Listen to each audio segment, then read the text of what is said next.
চুলায় 1 লিটার দুধ গরম করতে বসিয়ে দিয়েছি।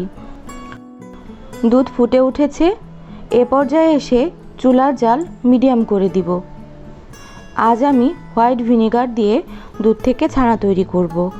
এজন্য হোয়াইট ভিনেগার নিয়েছি 2 টেবিল চামচ এবং তার সাথে অ্যাড করেছি 8 টেবিল চামচ পানি।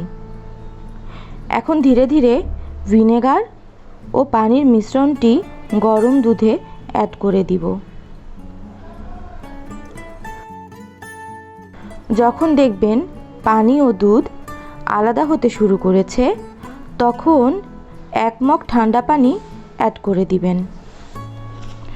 ঠান্ডা পানি অ্যাড করার কারণে ছানা শক্ত হবে না এবং নরম থাকবে।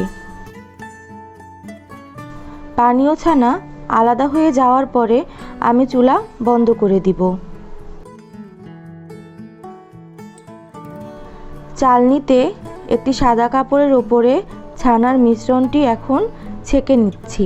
ছানার পানিটি ফেলে দিব এবং পরিষ্কার পানি দিয়ে ছানা ভালোভাবে ধুয়ে নিব, যাতে করে ভিনেগারের টক ভাবটা ছানাতে যেন থেকে না যায়।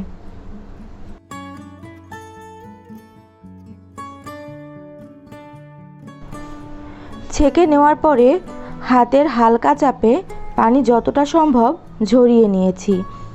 এখন কমপক্ষে আধা ঘন্টার জন্য আমি পানি ঝরাতে ছানাটি ঝুলিয়ে রেখে দিব। আমি ছানার মিশ্রণটি আধা ঘন্টার জন্য পানি ঝরিয়ে নিয়েছি, তবে আপনারা যদি চান তাহলে আধা ঘন্টার বেশিও ঝুলিয়ে রেখে পানি ঝরিয়ে নিতে পারেন।